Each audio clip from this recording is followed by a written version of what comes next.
So we're going to do Chalk Talk now. Yeah. All right? You guys remember Chalk Talk? Yeah. All right. What's the big key to Chalk Talk? That you have to put your ideas on there, and people are going to see if they're like, they agree with it or disagree with it. Mm-hmm. Okay, Valeria. To write words and then we put it and then persons come to see it and then we can ask questions and other things. Okay, so are we going to be doing the talking? No. What's going to be doing our talking? Markers. So who's talking? The The markers are talking. Okay. When I do the before reading poll, I try to come up with different ideas to get them to respond to it, to think about it, because I feel like a lot of times they may just click on something. And so we did this Chalk Talk. It was a strategy that we were taught. And so I thought, well, let me try this with my students and let's see if they'll like it. And they love to talk, so I was like, well, let's try to give the markers a chance to talk and see if just challenging their thinking. And so the first time we did it, they loved it. And they were able to comment and ask, well, why did you respond that way? And it was just nice to see them critically thinking about, well, what do I think? Do I agree with this? Do I not agree with this? So it was already getting them into the article without them actually reading it. So what I need you to do is go ahead and grab a marker. All right, so our pre-poll today, eyes on me. It says, which of these do you think is most important? Mapping the world's sea life, discovering a new species that live in the sea, or finding out how environmental changes affect marine life. Now, I wrote the pre-poll question on the board, okay? I want you to think about it. Which of these do you think is most important? Okay, prior to reading the article, just think about it. And when you have your response, go ahead and write it on the board, and then we will talk about it. Now, I'm going to set a timer for 3 minutes. Okay, go ahead and start.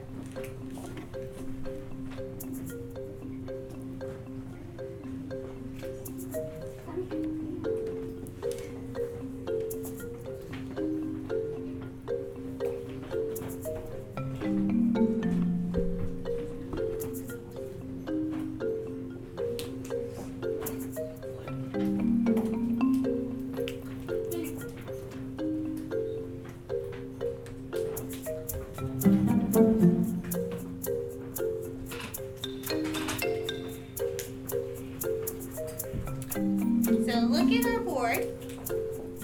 Everybody look at what everyone else wrote. What do y'all notice about it? Juan. They choose discovering about new species more. Okay. Why do you think that is? Those of you who chose discovering a new species, well, why do you think that that's what's most important?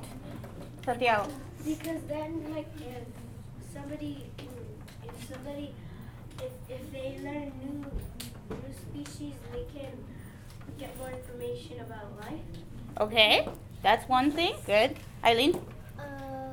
Maybe the new species are dangerous and they need them know so they won't get close to them. Yeah, that would be important. Okay. Ileana, what were you going to say? I was going to say that new species because a lot of people like animals and they might like pick about animals and they're maybe curious about all the animals. Okay. Josué.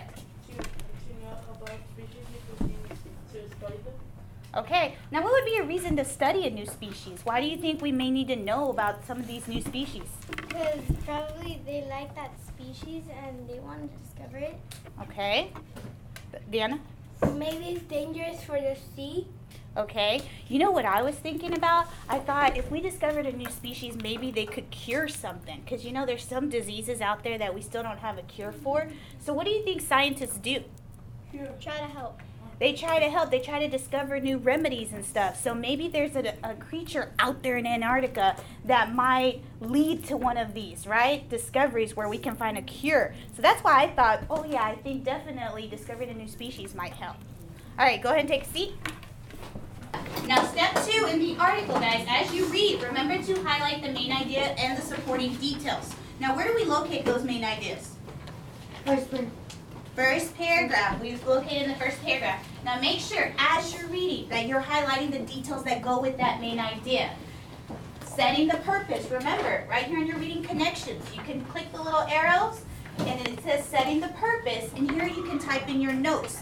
And remember, whatever you type in there pops up in your thought question. So when you get to your thought question, you're not going to have to write as much because your notes from the article are going to pop up right there.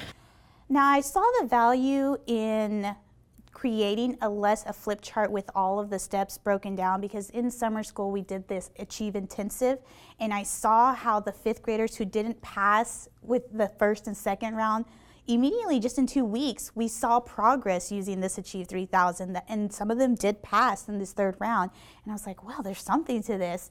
So I tried it, and I've seen how doing the flip chart, it really helps with the routine.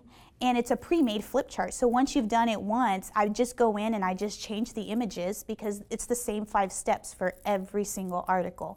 So if you see something interesting in the article, because we're focusing on summary, if you know you're going to use it for the summary, go ahead and click it and reading connections, setting the purpose, and type in your important detail there so you'll have it for your thought question, okay? Now step 3 is your actual activity. Now remember, do not do your activity before you fill out your main idea graphic organizer, okay? So you have to fill out your main idea and your supporting details before you go to that activity, okay? Refer to the article, guys. I want you finding the evidence, okay? We should not miss questions because we're pulling up the article. So if I click here, and I'm going to my activity, remember at the bottom, refer to article. If I click that, the article will pop up right next to it, and then I can just look at my article while I'm looking at my questions side by side, okay? Right? Okay. And step 4. Okay, is the after poll. Now you may decide you wanted the discovering the new species before you read, but after reading the article you may change your opinion. So it's okay if you do. If you change your opinion, you can change it, but make sure to explain why you voted that way. Okay, if you decided to switch to a different opinion, make sure you explain it. Okay, now step 5, thought question. You don't need to do it in the lab. I want you to read it, be aware of it. Your notes will be in there, but we're going to come back after the lesson and we'll go through it together, okay? So don't do the thought question in the lab, but make sure you're putting notes as you read your article for the thought question, okay? Are there any questions? Okay, so we're going to go ahead and go to the lab. I believe that whenever you're planning the lesson, and you have to think about it ahead of time, but the pre-lesson planning is not long. As soon as you get your students in a routine, it will be slow at the beginning, but the students from day 1 have been in this routine, and so the mini lesson takes about 10 minutes. It's really quick to be in the classroom. It is important for them to see what they're going to preview that vocabulary, to really get good lexile adjustments in the lab. And so planning for it at the beginning of the year is difficult, but you eventually, once the students are in a routine, it becomes very fast and they're so used to it. And the transition time, you don't waste much time. I chose my Achieve lesson for today about the ocean because my kids are really interested in sea life. They have latched on to sea turtles and anything that has to do with discovering new creatures. They're a very curious group. They're a very curious group. So I searched for lessons that have to do about marine life, and I based it on that, and then I targeted the skill of summarizing purposely because it was one of our weak points, one of our SEs on the benchmark we just took, and so it would just so happen that Achieve article was summarizing and happened to hit creatures.